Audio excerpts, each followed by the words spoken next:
Bienvenidos a todos, segundo episodio de Micromundos. Yo soy su anfitrión, Martín Pitón. Así que, vamos a tener, creo yo, un episodio bastante nutrido de información. Primero quiero agradecer a el buen recibimiento que ha tenido nuestro episodio anterior. He recibido muchísimas felicitaciones y aliento para que siga con este podcast. Se llama Micromundos y te cuento, ya estamos en las principales plataformas de podcast. Nos encontrás en Apple Podcast, en Google Podcast y en Spotify, entre otras. Estamos en varias, estamos como en 6, 7 creo. Pero esas son las 3 más importantes. Bueno, si yo tuviera que definir la semana que acaba de concluir con una palabra, esa palabra sería obsesión. Obsesión. Escuchá a Carla Bisotti, ministro de Salud, y a Juan Pablo Cafiero, jefe de gabinete, hablar de la obsesión. Necesitamos pedirle a cada actor de los arcos políticos que bajen la tensión y que bajen la obsesión que tienen con Pfizer, porque Argentina quiere comprar la vacuna de Pfizer, Pfizer le quiere vender la vacuna a Argentina y estamos trabajando para eso. Hoy nos despertamos durante una semana, pero hoy sobre todo nos despertamos con una obsesión sobre un laboratorio. Parecen más, a fin de cuentas, visitadores médicos que dirigentes políticos.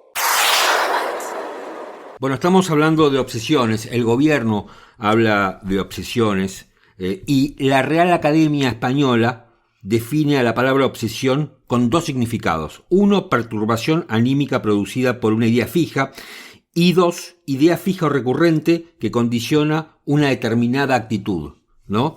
El gobierno tiene, yo diría, 3 obsesiones y que se ha manifestado perfectamente en lo que escuchábamos. Especialmente 2, la oposición y los medios. En otro tramo de la participación de Cafiero en la Cámara de Diputados, la Cámara de Senadores, Cafiero hablaba de la justicia también, ¿no? Y decía, aludiendo al fallo de la Corte, en el caso de la Ciudad de Buenos Aires, que la Corte había decidido politizar su fallo, metiéndose en cuestiones que no tenía que meterse. Lo que no entiende el gobierno es que los ciudadanos, los medios, podemos decir lo que querramos, porque esto es una democracia. Y en todo caso, si los medios, los periodistas, mucha gente se ha obsesionado con el tema de Pfizer, es porque el gobierno, es porque Bisotti, es porque Cafiero no han dado las explicaciones que tienen que dar. Nunca han dado explicaciones claras. Empezando por el famoso vacunatorio VIP y siguiendo, ¿no?, con ese famoso contrato que nunca firmaron con Pfizer. Además, esta semana tuvimos todo este minué del señor de COVAX, que se desmintió a sí mismo en una cosa muy extraña. El señor de COVAX, que había dicho que la Argentina no estaba interesada en la compra de vacunas de Pfizer, al día siguiente mandó un mail desmintiendo sus propias declaraciones del día anterior. Pero las obsesiones se generan por eso, porque todos nos estamos preguntando qué es lo que oculta el gobierno. Pero yo iría un paso más allá de algo que todavía no se está hablando. El caso de Pfizer está vinculado con un contrato que nunca se firmó, o que no se firmó hasta ahora. Pero nadie habla de los contratos que sí firmó el gobierno. El gobierno firmó contratos con los rusos, firmó contratos con los chinos, y no sabemos qué tienen esos contratos, cuáles son las cláusulas de esos contratos. En todo caso, estamos viendo las cláusulas que aparentemente, hipotéticamente, el gobierno no estuvo dispuesto a aceptar porque implicaban, digamos, hasta lo indigno, como en su momento dijo Ginés González García. Ahora, no sabemos qué es lo que hay adentro de los contratos que sí firmaron. Quiero poner un solo ejemplo. El gobierno de Cristina Fernández de Kirchner le entregó a los chinos una base en Neuquén, al ejército chino, que no sabemos lo que hay adentro de esa base. No es por una cuestión de ser conspiranoicos y de ponernos obsesivos como desprecia Bisotti y Santiago Cafiero. No es obsesión, es preocupación. Estamos todos preocupados. ¿Y sabes por qué estamos preocupados? Porque ha quedado demostrado que el gobierno no supo manejar esta crisis sanitaria mundial. El argumento que a todo el mundo le está pasando no es un argumento razonable. 3.722 personas fallecieron esta semana. Desde el sábado pasado hasta el día viernes, 3.722 personas fallecieron. La Argentina supera los 8.000 muertos y se contagiaron en el mismo lapso 212.975 personas. Eso es lo que pasó desde el primer episodio de Micromundos hasta este segundo episodio de Micromundos. Entonces, no es obsesión, se llama preocupación lo que nos está pasando a un montón de gente. Es verdad que la oposición puede llegar a tener, por supuesto, alguna cuestión política. No lo vamos a negar y nadie es inocente. Es verdad, si querés, que algunos medios pueden ser más ponzoñosos que otros, pero están en su derecho. Y eso es lo que no entiende el gobierno. A mí me preocupa no solamente lo que no pasó con Pfizer, que nunca lo explicó ni Bisotti ni Juan Pablo Cafiero, pero también me preocupan los contratos que sí se firmaron. Eso también me preocupa. ¿O no será que los glaciares se los estamos dando a los chinos y a los rusos y no nos dimos cuenta? ¿Estará pasando eso? Bueno, ayer, como todos sabemos, hubo un acto entre Alberto Fernández y Putin, ¿no? Que celebraron un acuerdo para el envasado de la vacuna Sputnik. Algo similar, ¿no?, que ocurrió con la fallida iniciativa del controvertido empresario Sigman y AstraZeneca. A ver, ¿hay una diplomacia de vacunas? ¿Hay un alineamiento geopolítico de los países en distintos bloques que queda expresado a través de la vacuna? Bueno, esto se me ocurrió preguntárselo y planteárselo a Sergio Berenstein. Escúchalo. Mira, Martín, evidentemente hay muchos analistas que piensan este asunto con la perspectiva geopolítica. De hecho, hay una columna muy buena de Fabián Calle en Infobae que marca precisamente eso, ¿no? Y en el mundo también yo veo que hay, digamos, visiones de ese tipo. Después, cuando ves las historias más peculiares o algunos matices, la cosa no parece ser tan así, ¿no? Hay como de todo. Chile tuvo un montón de vacunas chinas, las otras, no la que compró Argentina, las de Sinovac. Digamos, hemos tenido polémicas enormes entre la Unión Europea y el Reino Unido por la vacuna de Astra. Nosotros le compramos un montón a Astra, que es curiosamente británica, ¿no? Con el desperote que tenemos todavía con Malvinas. Es decir, bueno, es la versión latinoamericana. Bueno, pues es la vacuna de AstraZeneca, ¿no? Con lo cual yo creo que, digamos, hay una primera, tal vez, explicación que pase por cuestiones geopolíticas, pero después hay otras cuestiones, ¿no? En un momento donde no había vacunas, yo creo que la desesperación llevó a que los países compraran lo que había, y ahí hay que marcar que Estados Unidos en un momento hizo, no sé si proteccionismo o nacionalismo en términos sanitarios, pero bueno, había una ley que impedía exportar vacunas, que es una ley que tiene como 70 años, ¿no? Por eso los laboratorios norteamericanos tardaron tanto en entrar al mercado mundial o entraron vía filiales del exterior. Así que, digamos, había un sábese quién puede al comienzo, y eso te explica por qué otros países llegaron a ese vacío. También es cierto que todavía al comienzo de la pandemia teníamos a Trump de presidente, que no tenía demasiada intención en hacer diplomacia con vacunas, ¿no? De hecho, no creía demasiado o tenía, digamos, planteaba todavía algunas dudas respecto de la seriedad de la pandemia. Entonces yo creo que es bastante más confuso o bastante más complejo. Hay ciertas cosas que se pueden explicar geopolíticamente, pero otras requieren un análisis más específico, más idiosincrático, mirando otras cuestiones, donde yo creo que mucho tiene que ver con la habilidad de los gobiernos, con la capacidad de acceder a contratos internacionales, negociar con inteligencia, y ahí me parece que hay un déficit enorme por parte de Argentina. Vamos a hablar ahora un poco de economía. Y dentro de la economía ustedes saben que el gobierno tiene un problema tremendo, que es que no puede frenar la inflación. Estamos en época de elecciones o empezamos ya a alistarnos para las elecciones. Y no solamente que la inflación globalmente es alta, sino lo que preocupa y muchísimo al gobierno es que principalmente la inflación alta se explica por una altísima inflación en los alimentos. Dentro del tema de los alimentos está la carne. Como ustedes saben, hace ya varias semanas el gobierno decidió cerrar las exportaciones de carne, generando un verdadero problema. Una decisión que ya había tomado el kirchnerismo anteriormente. A ver, entre abril el año pasado y abril de este año, la carne aumentó un 65%. En ese mismo periodo, el consumo de carne bajó el 13,1%. Si nos ponemos a ver estadísticas, ¿no? En el año 2001, la carne vacuna representaba el 69% del consumo de carne total, comparándola con el pollo y el cerdo, ¿no? Mientras que este año, lo que va del año, el consumo bajó al 48,2%. Es una baja de casi 20 puntos. Obviamente el gobierno tiene la visión que no se puede ganar una elección con la carne cara, con el asado caro, ¿no?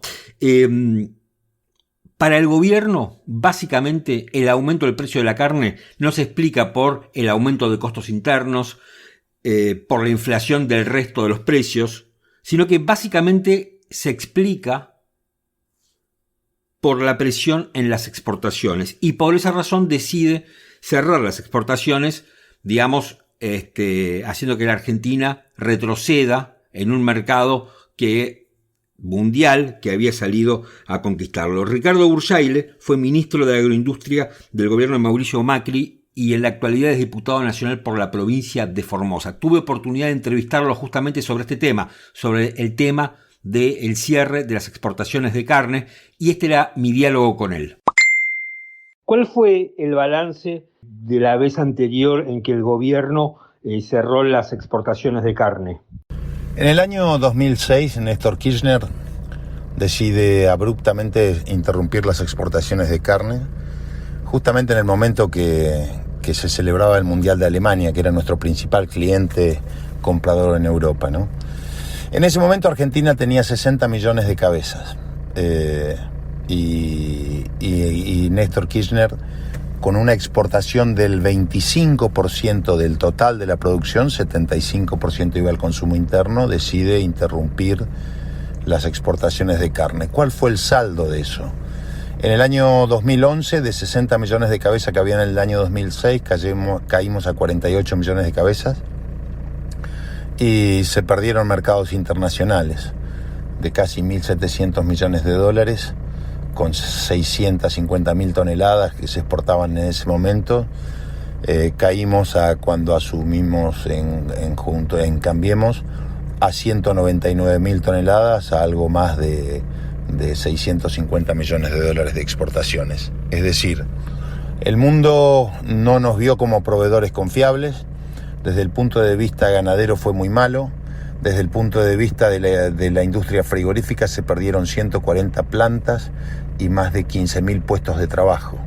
Por lo tanto, uno cuando analiza eso, lo primero que tiene que decir es cuál fue la experiencia argentina. La experiencia argentina en esto fue muy malo. Para la industria, para la producción y para el consumidor, el aumento de precios estuvo muy por encima de la inflación.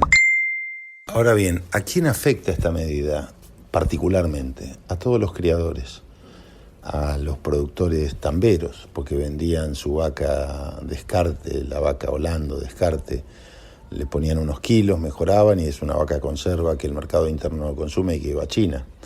A los productores de Chaco, Formosa, Santiago del Estero, La Pampa, que son zonas de crías. Perjudica centralmente a esto porque le daban una salida ágil, permitía mejorar la infraestructura de los campos, las pasturas, las aguadas para mejorar los índices de procreo y entonces poder recuperar lo que todavía no recuperamos de aquella decisión del 2015, alcanzar las 60 millones de cabezas que teníamos 15 años atrás. ¿Por qué no se puede llegar a un acuerdo en cortes para consumo interno y los de exportación en un esquema parecido al que tengo entendido implementó Pepe Mujica cuando fue ministro en Uruguay, que hizo un acuerdo con los exportadores y entiendo que con los ganaderos y llegaron a un equilibrio entre exportaciones y consumo interno? Es muy difícil llegar a un acuerdo con el gobierno cuando el gobierno no sabe exactamente qué es lo que pide. Un día algunos ministerios piden cerrar las exportaciones y otros ministerios quieren alentarla. Algunos piden una cantidad de toneladas de oferta, otros piden otra. Entonces es muy difícil porque el gobierno no sabe exactamente lo que pide y en realidad tiene un profundo desconocimiento de cómo funciona el mercado de carnes. Entonces, pareciera que el objetivo del gobierno es controlar el índice inflacionario más que controlar el precio específicamente de la carne, ¿no? Entonces, cierra las exportaciones, quiere ocultar el mercado de Liniers para que no haya precios de referencia y no sabe qué hacer con la carne. ¿Qué hizo Pepe Mujica en ese momento? Dejó lo que era el asado, el vacío, y cuando la carne subía, lo que tomó con valentía la decisión es decir, señores, si la carne está más cara, yo voy a importar costilla o yo voy a importar carne de afuera. Y con eso reguló el precio y Uruguay se convirtió en un gran exportador mundial de carnes. Entonces, hay que animarse, la calidad argentina es una calidad superior, hay que animarse a tomar una decisión de ese tipo y Argentina va a tener mucho resultado. Va a tener resultado, pero el gobierno tiene que saber exactamente qué es lo que quiere. Un tema que a mí me ha impresionado bastante es la decisión de la Argentina de retirarse como uno de los demandantes ante la Corte Penal Internacional para la investigación de posibles crímenes de lesa humanidad en Venezuela. No, es muy impresionante la sinuosidad que ha tenido la posición argentina de Alberto Fernández, del gobierno de Alberto Fernández en relación con este tema. Por eso, si bien la cuestión ha salido un poco de los medios, especialmente lo que fue esta semana con todo el escándalo de las vacunas, yo quiero retomar el tema porque me parece un tema importante y me parece que es un tema que va a generar y va a traer muchas consecuencias complicadas para la Argentina. Para hablar sobre este tema tuve oportunidad de hablar con Paula Bertol. Paula Bertol fue la embajadora argentina ante la OEA durante el gobierno de Mauricio Macri, fue diputada nacional y es muy interesante lo que ella tiene para decir analizando la decisión del gobierno argentino y lo que puede suceder en un futuro no tan lejano. ¿Por qué te parece que el gobierno argentino decidió retirarse de la demanda contra Venezuela en La Haya? El motivo por el cual la Argentina retiró su participación en la demanda que se hizo ante la Corte Penal Internacional junto con otros 5 países contra el dictador Maduro fue claramente por el apoyo al régimen chavista con el cual se alinea el gobierno de Alberto Fernández y de Cristina Fernández de Kirchner. El antecedente está dado en el retiro del Grupo de Lima, que es un foro internacional que buscó apoyar al presidente encargado Guaidó en su momento y que además procuraba que se investiguen los supuestos crímenes de lesa humanidad cometidos en Venezuela. Digo supuestos, como abogada lo menciono de esa manera, pero estoy convencida por mi estadía en la OEA que estaban muy bien documentados en esas demandas de la Corte Penal Internacional, los procesos extrajudiciales, las torturas, las detenciones arbitrarias, los asesinatos, la prisión política, es decir, los presos políticos, y etcétera, etcétera, etcétera. ¿Cuáles son las consecuencias desde el punto de vista internacional que pensás que puede tener esta decisión para la Argentina? Desde el punto de vista internacional para la Argentina es seguir alejándonos de un mundo civilizado. Nosotros ya no estamos más incorporados a ese mundo que el gobierno anterior de Mauricio Macri había intentado abordar abriendo puertas y vendiéndoles nuestros productos al mundo, y además en las vías diplomáticas haciendo amigos y no enemigos. Creo que, por ejemplo, en una organización internacional como la OEA o ONU, hemos variado nuestra posición 180 grados, y esto lo único que hace es enfriar las relaciones con el resto del mundo. Una vez que se conoció la decisión del gobierno argentino, muchos comenzaron a especular que esto podría generar algún problema en la negociación que tiene que encarar la Argentina, tanto con el Club de París como con el Fondo Monetario para la reestructuración de la deuda. ¿Pensás que el tema Venezuela puede tener alguna incidencia en eso? ¿Se puede entorpecer esa negociación o van por carriles separados? Que tanto la negociación con el Club de París como con el Fondo Monetario Internacional no son negociaciones que van separadas de las decisiones que toman los estados. La administración nueva en Estados Unidos, John Biden, ha dicho y ha afirmado lo mismo que decía la organización anterior encabezada por Trump, que Maduro es un dictador. Y yo creo que todos los organismos internacionales, sobre todo en una sede de poder como es Washington, están totalmente al tanto de las actitudes y de las posiciones de cada país. No digo que incidan 100%, pero hay una incomodidad permanente en el mundo de la diplomacia y en el mundo de estos organismos cuando se apoya a personas que violan sistemáticamente los derechos humanos. Me imagino que tu gestión como embajadora de Argentina ante la OEA te habrá dado una visión como muy global de lo que sucede en la región. No solamente te habrás centrado en Venezuela, aunque ha sido un tema muy importante del gobierno de Macri, y me parece y entiendo que de tu gestión, pero también habrás visto, la región en forma global. ¿Pensás que Venezuela ahí es un foco de desestabilización para la región de América y en especial de América Latina? El enfoque que me dio estar sentada en esa silla como embajadora, siendo un honor que Mauricio Macri me haya nombrado en ese cargo, me permitió ver no solo lo que pasaba en Venezuela, que tal cual vos lo describís, era un tema que nos preocupaba y mucho, sino hay otros países que ayudan, colaboran a la desestabilización posible del continente, más allá de que creo que es más lo que tenemos que poner a favor en la balanza en América que lo que tenemos en contra. Pero otro tema de preocupación muy seria es Nicaragua, que desde abril del 2018 comenzó con una marcha donde hubo más de 300 muertos, con la intervención de fuerzas parapoliciales. Y después también hay focos muy preocupantes en Honduras, en Haití.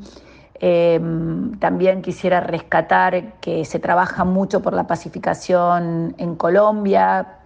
Hoy estos días ha recrudecido, pero la OEA tiene una gran labor allí, también en el tema de límites entre Guatemala y Belice, mucho por hacer en esta región, pero también déjame decirte que me di cuenta que la Argentina es un foco de paz, un gran reservorio de un lugar donde más allá de la grieta no tenemos enfrentamientos raciales, no tenemos enfrentamientos religiosos, y eso es muy valorado desde el norte, sobre todo por países tan importantes como Canadá y Estados Unidos. A partir de hoy se suma a Micromundo Santiago Rossi. Santiago es un brillante analista político, es consultor, es el titular de la agencia SR Comunicaciones, ha participado en un montón de campañas políticas, sabe mucho el tema, sabe muy bien cómo tomarle el pulso a la realidad, y en cada uno de nuestros futuros episodios vamos a tener la posibilidad de escuchar su análisis. Sin más preámbulos, la columna de Santiago Rossi. Gracias, Martín, por el espacio. Te propongo una suma. B más B no alcanza para la victoria. El común denominador de las últimas encuestas pone el foco en las vacunas de cara a la votación de las PASO. Tanto el gobierno como la oposición ubican a la vacunación en su crisol de laboratorios como el eje de lo que podría garantizar un resultado positivo para uno u otro lado. Pero el plano de análisis o de manera de encarar es diferente. El gobierno lo toma como una carrera contrarreloj, pone la mirada en lo cuantitativo. Los 10 millones fueron comunicados por el Frente de Todos mediante la propaladora oficial, medios afines y redes, con un argumento claro: vacunas son votos. El ala dura de la oposición, la que no gestiona, también oculta la vacunación, pero desde lo cualitativo. No le interesa el cuánto, sino cómo se compran o se dejan de comprar.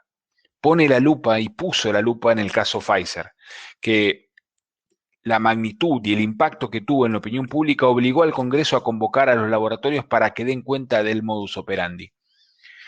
El termómetro de la opinión pública sigue en rojo, supera los 38 grados. La imagen de la gestión gubernamental y la de Alberto Fernández, como vos sabés, continúa en descenso según la mayoría de los sondeos.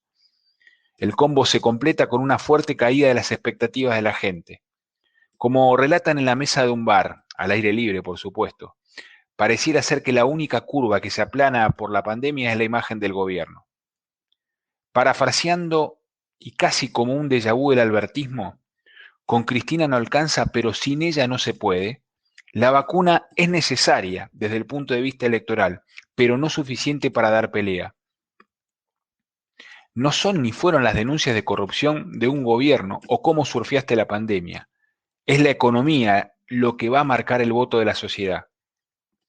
Frase trillada si los hay, pero es lo que marcan las encuestas desde el año 84 a la fecha. No los une el amor. Y si la coalición gobernante necesita amalgamar tres partes para un todo, como lo hizo en la elección, en este contexto de pandemia cruzada por la crisis económica, la unidad será más que una foto armada por un anuncio de gestión. Como se escucha en las distintas mesas del poder, la de los lunes, en la ciudad de las diagonales, la de los martes en Balcarce 50. Acá nadie rompe, no es negocio. Van a tirar piedras de todos lados, pero nuestro juego está en seguir juntos. Eso sí, no para el cambio, sino para continuar y preparar el terreno de cara al año 2023. Bueno, y hemos llegado al final. Espero que les guste, que les haya gustado. Es el segundo episodio de Micromundos. Suponemos que va a haber mucho más, por supuesto, y que semana a semana iremos analizando las noticias que consideramos más importantes. También me gustaría escuchar de ustedes. Me pueden seguir en Twitter en @martinpitón. Esa es mi cuenta. Y no se olviden suscribirse a Micromundos para no perderse un solo capítulo. Estamos en las principales plataformas de podcast: Apple Podcast, Google Podcast y también Spotify. Chao, gracias y nos reencontramos en breve.